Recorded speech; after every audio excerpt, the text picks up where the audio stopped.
Welcome to the lesson on Surah Al-Ma'un. Okay, this surah has 7 verses and we are going to take it grammatically and then on the morphology of some words and then the translation. Okay, so in this video the pace will be a bit fast to keep the video short. Okay, so if it's too fast for you, you can just pause the video at certain times or just take note of the minute where you want to come back to, and then you just finish up the video and then come back to the minute that you wanted to focus on. Okay, let's get on to business. As you can see from the screen, there are 6 boxes, okay, which contain 7 verses. So this is verse number 1, this one is number 2, 3, 4, 5, 6 and 7. Okay, so I will go anti-clockwise, and then at the side there are resources like the dictionary and stuff. So let's begin grammatically. I'll enlarge the first verse for you. As usual, what we do first is we identify the category. Okay, you can see the colors here.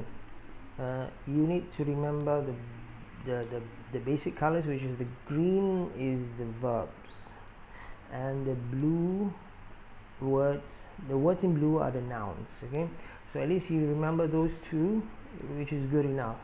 And then you would have other colors like red, as you can see there. Red are particles. And then alladhi, which is a pronoun, would be like brown. There are other colors, but the main ones are the verb, which is in green, and blue, which are nouns. Okay, let's do it. As you can see, ara'aita, there are 3 words because of 3 colors, right? Easy, right? So is a particle, so I'm going to write on the dot here, particle, and then ra'a is a verb, right? So verb. Ta is pronoun, therefore is a noun. Okay, alladhi is a relative noun, therefore is a noun. Yukadhibu, verb, and then implied in the verb of yukadhibu because of the ya, and because there is no subject of verb after that, so you imply that there is a huwa, which is a he after that, which is a noun. And then you have be, which is a particle, and then you have deen, which is a noun. Now as for the particle, you will see that it's written down here, which is the function. Interrogative. R is interrogative, okay, and this particle be is a preposition. Okay, so that is the grammatical aspect in terms of category.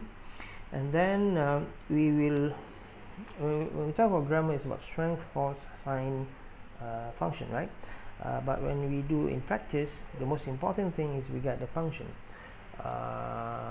and to get the function we need to get all the other 3, right? But because of time, we will just do the force, and then and function, force and function. So let's see. You have R here. R is a watcher. Okay, so it does nothing, right? So I'll just put watcher. And then ra'a, so you have ra'a, which is the verb. It's the verb. Every verb has a subject, right? So you have a verb here, and the pronoun is the subject of verb, okay, which is called fa'il. So this is SOV. So you have V and then SOV here. That's why you have the arrow. Okay, you have the arrow there. So ara'aita, and then you have this alladhi. Now let's go to the meaning. Means have. Now means did or does. Okay, did or does, depending on what comes after it. In this case, what comes after it is ra'a, which is in the past tense. So you can say did you see, because it starts you, did, so this is did you see or have you seen? Have you seen? Now if we were to go to the dictionary, let's say I click on this and then we go to the dictionary, the Penrise dictionary, you will see that ra'a have two meanings. It can mean to see and to know.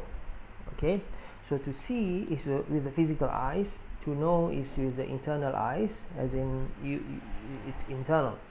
So you can translate ara'aita as to have you seen, or have you known, or did you see, or did you know. Okay, now so that then you would, okay, I'll just add a note here, which is have you known or did you know. Now in Arabic, when you see the word ara'aita, in this case ara'aita alladhi yukadhibu bid-din, have you seen the one who denies the judgment? Now this usloob, this expression does not really mean question. Okay, it's like alam tara kayfa fa'ala rabbuka bi ashabil fil. Do you see what your Lord did to the elephant gang and Abraha and gang? So it's the same thing here. It's not about do you see, it means let me tell you. So ara'aita is a question, but what is wanted from that is let me tell you. Let me tell you what? Let me tell you about the one who denies the judgment. Okay, so we go on to the next one, which is alladhi. So alladhi is the object of verb. Alladhi is the object of verb, that's why it's called maf'ulun bihi. Okay, so this is an object of verb. So verb, subject of verb, object of verb, and you can see the arrows there. Alright, and then you go to yukadhibu. Kadhaba, when you look at the dictionary, kadhaba, let me enlarge this. Kadhaba means to falsely deny. Okay, to falsely deny. So yukadhibu is a verb and it has a subject of verb. In this case, the subject of verb is he, which is implied. Okay, and then you have bid-din. Be is a preposition, therefore the next one will be object of preposition, that's why you see the arrow here. Okay, and then you have a klinger, you have a linking verb. Whenever you have a preposition, you have a linking verb, so the linking verb is just before it. And then whenever you see alladhi, a relative noun, it means something is related to it, as in alladhi means the one who what? The one who denies the judgment. So therefore denies the judgment, okay, is, we say, is the sila, is the relation to alladhi. Okay, these are all grammar stuff.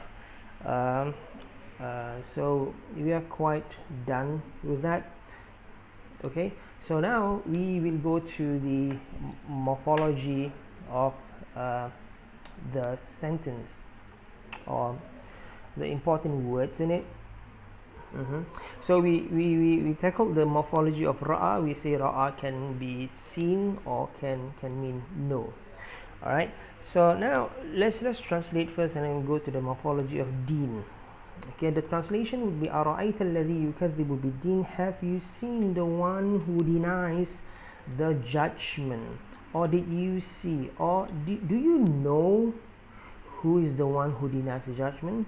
Or just now, like I said, the question means let me tell you who is the one who denies the judgment. Okay, so that's basically the meaning of the sentence. Now next is the morphology of the word deen. So what does the word deen mean? Okay, now deen is a tricky word actually, but usually we know that deen means religion. But then when we check, which is actually one of the meanings, but when we check, we want to check the original meaning of deen. Okay, so when we do that, you will get this meaning. Okay, so dana means he obeyed. This is the primary signification of deen, which means deen primarily means obedience. Deen primarily means obedience.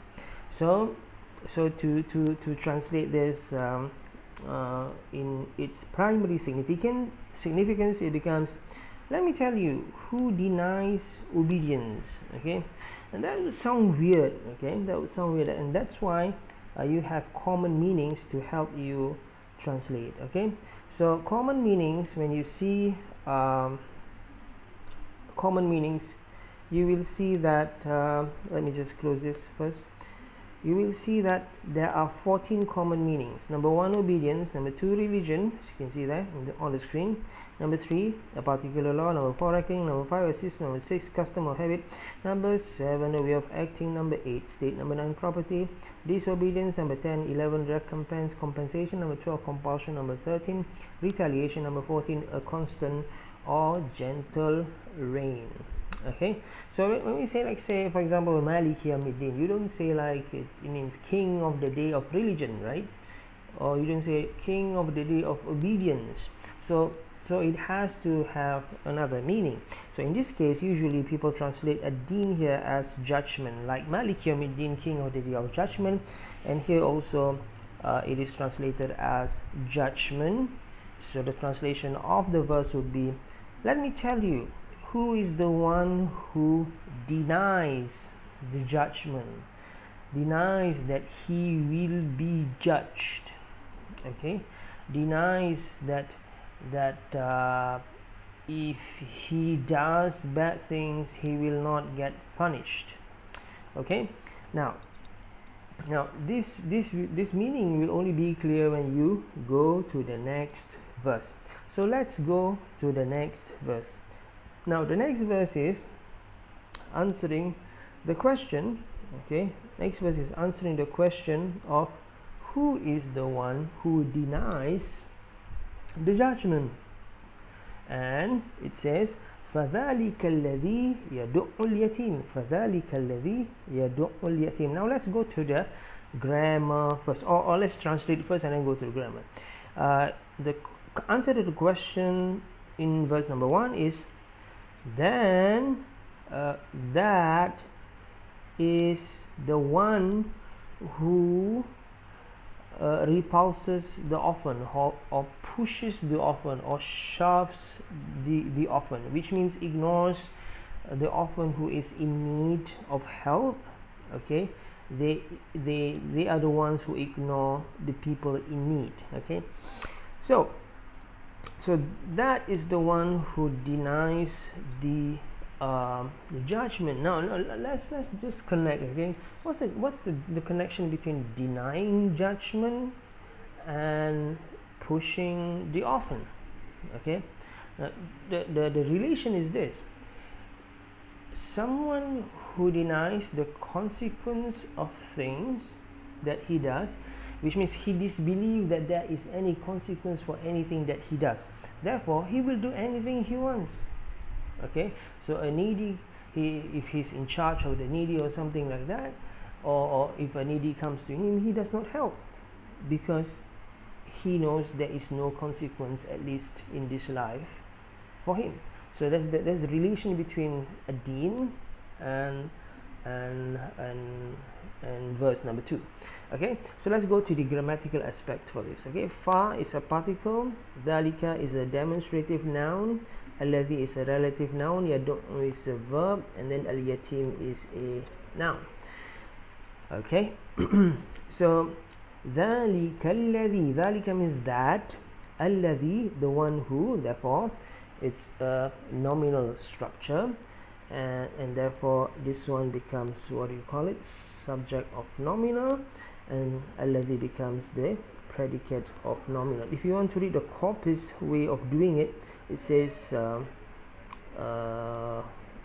khabar, or corpus is saying that there is 2 subject of nominal here, which means this is the first subject of nominal, dhalika, and then there is a huwa here, which is the second subject of nominal, and this alladhi is the predicate of nominal for huwa, and both of this is the predicate of nominal for the first one, which is a bit complex, but if you just go straight to the point, dhalika is the subject of nominal, and then alladhi is the predicate of nominal, and therefore the translation becomes that. Alladhi, dhalika means that, alladhi is the one who, and you just add is because it's a nominal.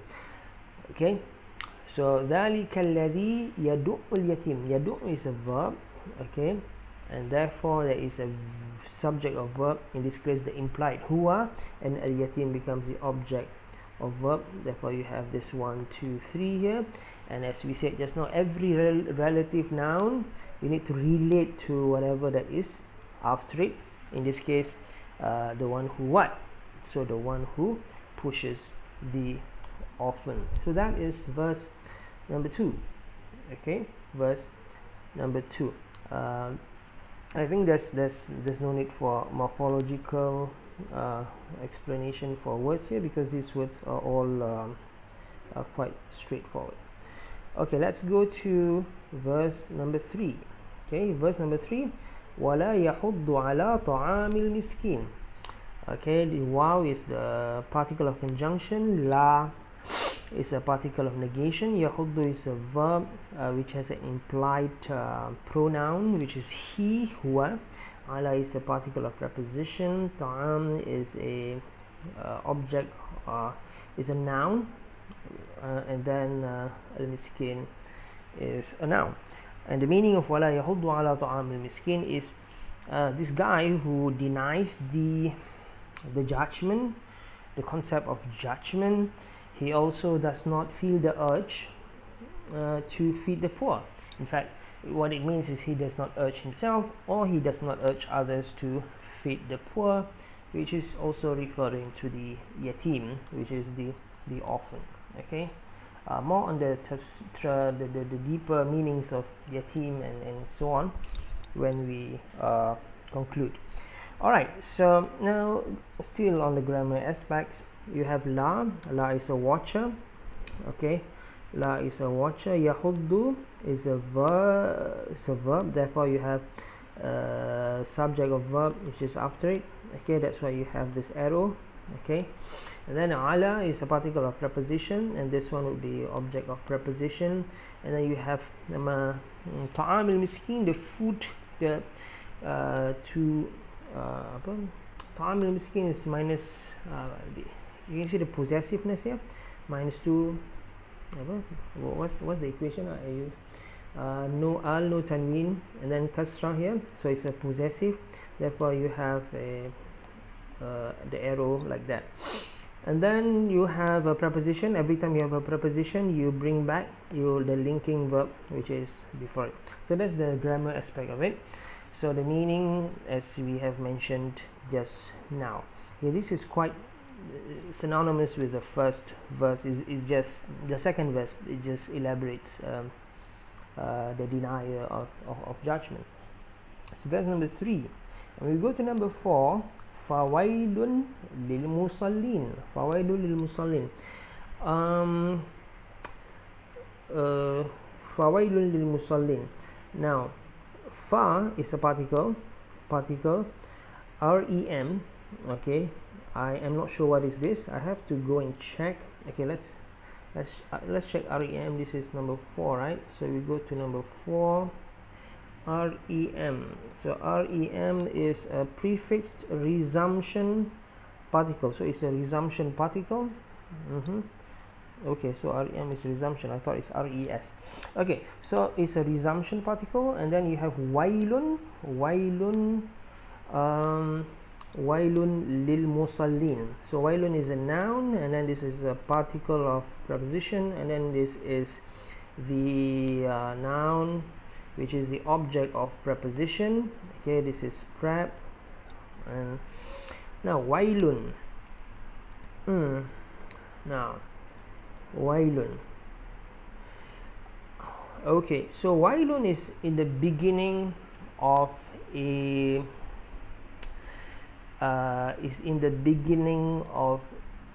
this verse. Okay, therefore if it's in the beginning, it becomes subject of nominal, right?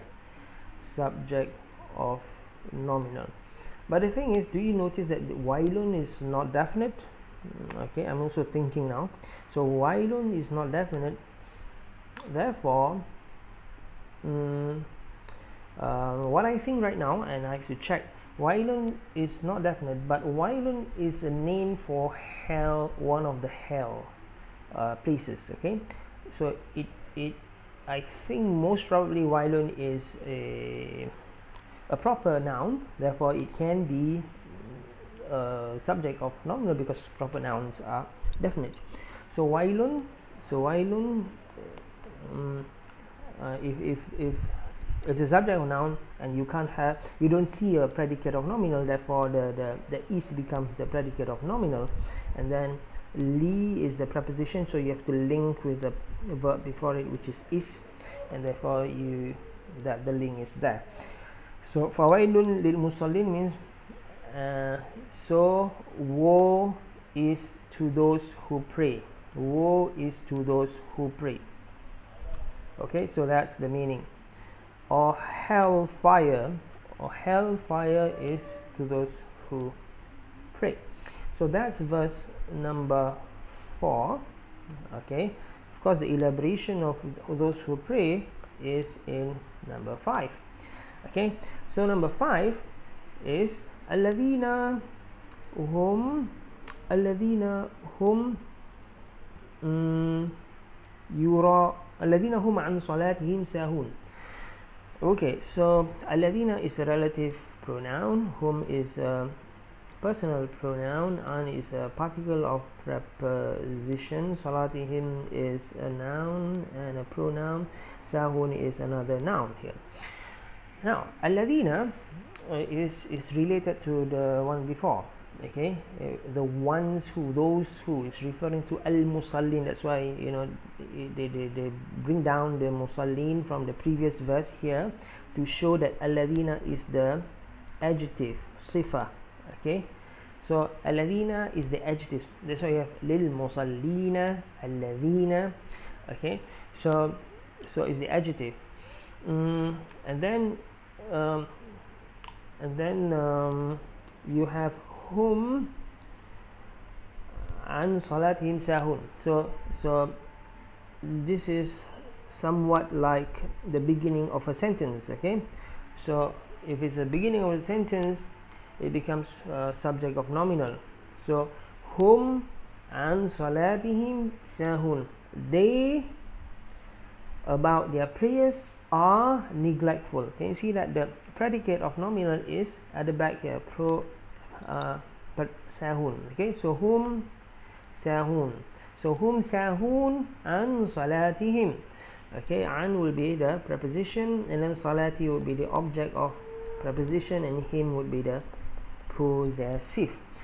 Okay, so the meaning of alladhina hum an salatihim sahun, okay, it's describing al-musallin in the previous verse. So those who, so you translate those who and you cancel the they because it's repetitive. So those who about their prayers are neglectful. Okay, so these are the people who are promised while the while hellfire. So that's number 5. Okay, let's go to number 6 and 7, and then we are kind of done. Okay, so all right, so number 7, 6 and 7 is an extension of the description.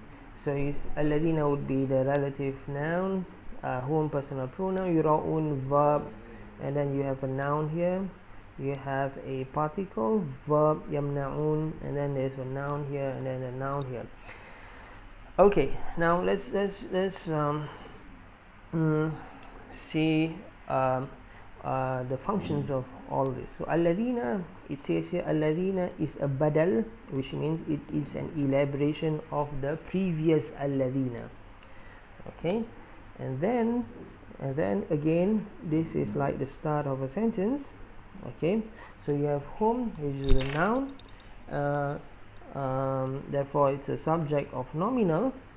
Okay, and then you have a verb and a noun. So yura'un, they show off, this is they, and then this is show off.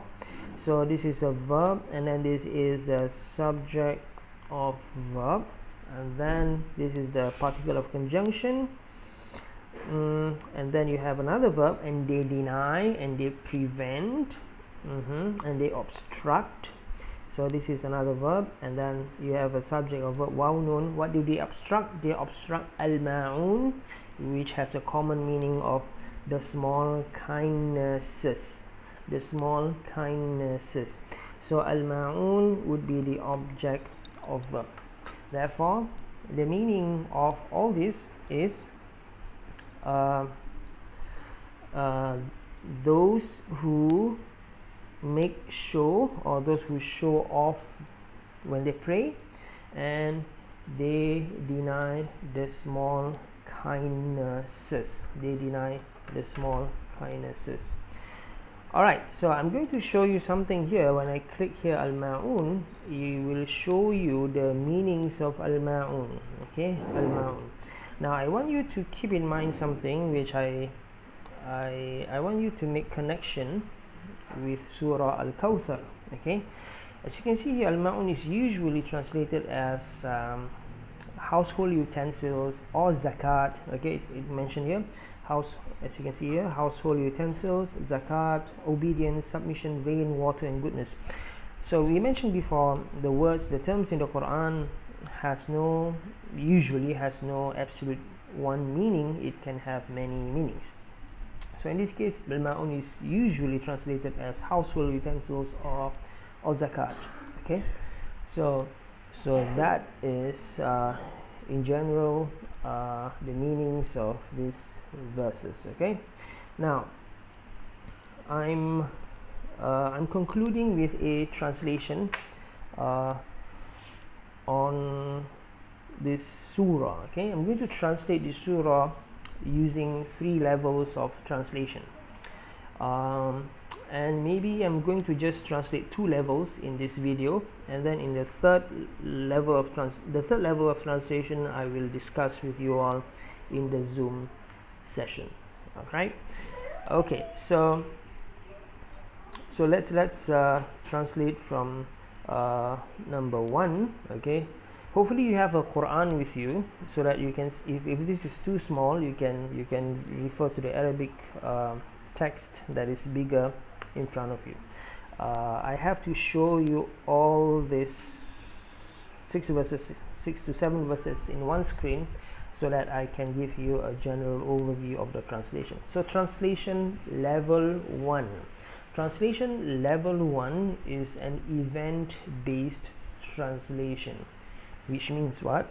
Which means whenever you read the tafsirs, okay, usually they will translate in, like, there are many interpretations. Okay, and usually they will say that the person that is referred to in the surah is blah blah blah, fulan fulan fulan, and some other interpreters say no, it's someone else. No, it's someone else.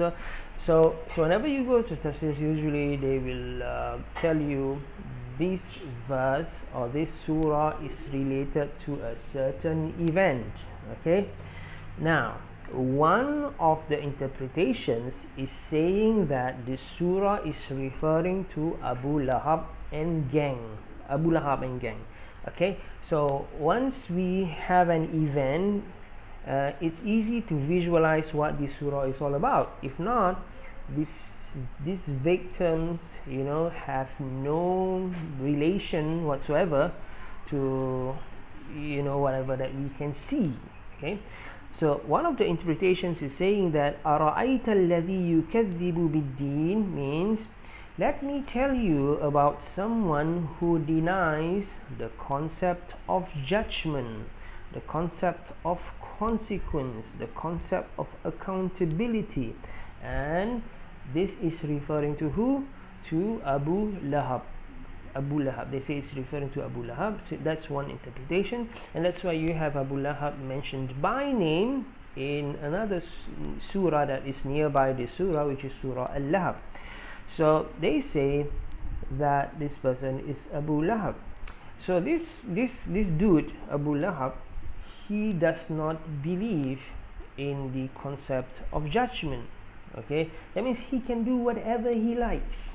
And that's why in verse number 2 it says, who is this denier of the concept of judgment?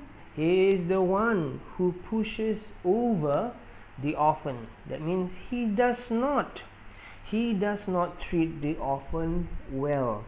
Okay, now okay, let's go to number 3, and then I'll give you a backstory on this. Number 3, and he does not also feel the urge to feed the orphan. Okay, now why Abu Lahab in this case? Now it is said that Abu Lahab was in charge of the treasury of the people during his time, because he's from Banu Hashim, one of the biggest tribes in Quraysh. So Quraysh is the sort of the chiefs of the Arabs. So he was in charge, and then because he was in charge, so he was corrupted. So he was taken as an example in the Quran to display, to highlight his sort of corruption and evilness. Okay, so the surah is all about being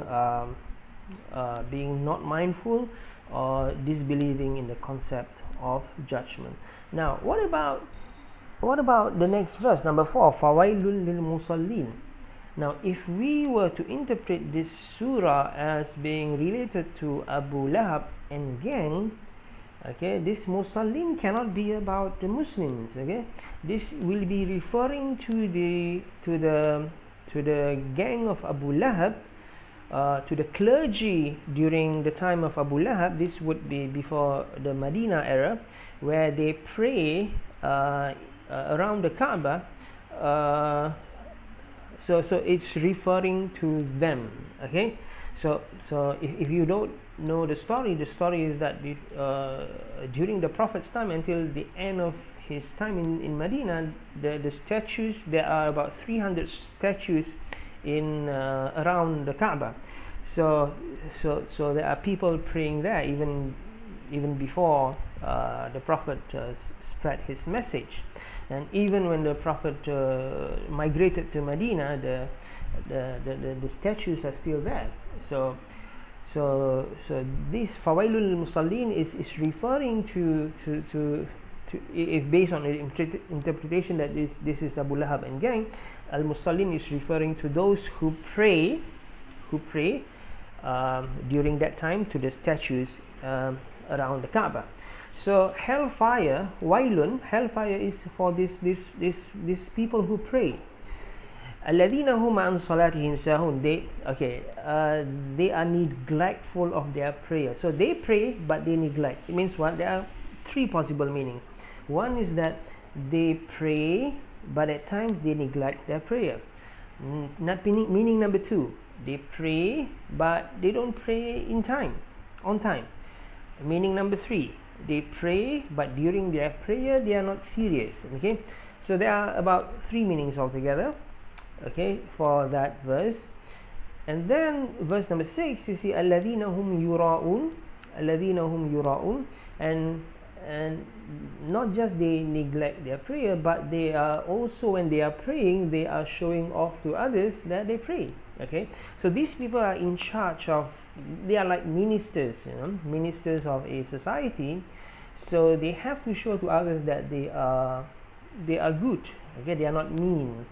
So they show off, they go to prayers just to show off that they pray, but inside they are not. So these are referring to the hypocrites. وَيَمْنَعُونَ الْمَعُونَ, and not just that, they also deny al-ma'un. Al-ma'un here, like I said just now, it can mean zakat, it can mean household utensils and so on. So like I said, Abu Lahab and gang, they are in charge of the treasury. It's like today in Singapore we have in charge of the CDC or something like social service and so on. So when you are in charge and then you deny others what they are needful of, then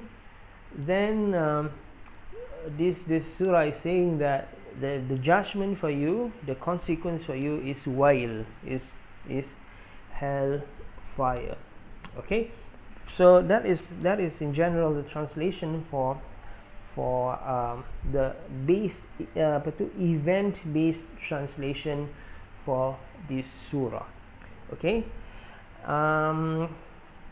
So there are two other levels of translation, which is not event based, but what is the general lesson that we can get from this surah, and then that is level 2 translation, and the third translation is how can we personalize this surah to be applied in our daily lives, in ourselves.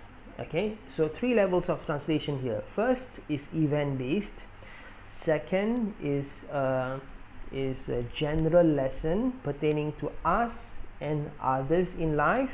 Okay, and the third one is pertaining to ourselves. How do we apply this? So I think I'll just conclude here, and then in the Zoom session I will discuss more about the second level of translation and the third level of translation. And I just want to leave you with this. Okay, if you look at the morphology of words, okay, you will see some amazing stuff here. Okay, so let's see the word al-ma'un. Now al-ma'un, look at the meanings of al-ma'un. The meanings of al-ma'un is, if you see ma'an al-ma', okay, here ma'an al-ma', it means the water flowed smoothly. So the mim ma'inun, the root letters of al-ma'un means flow.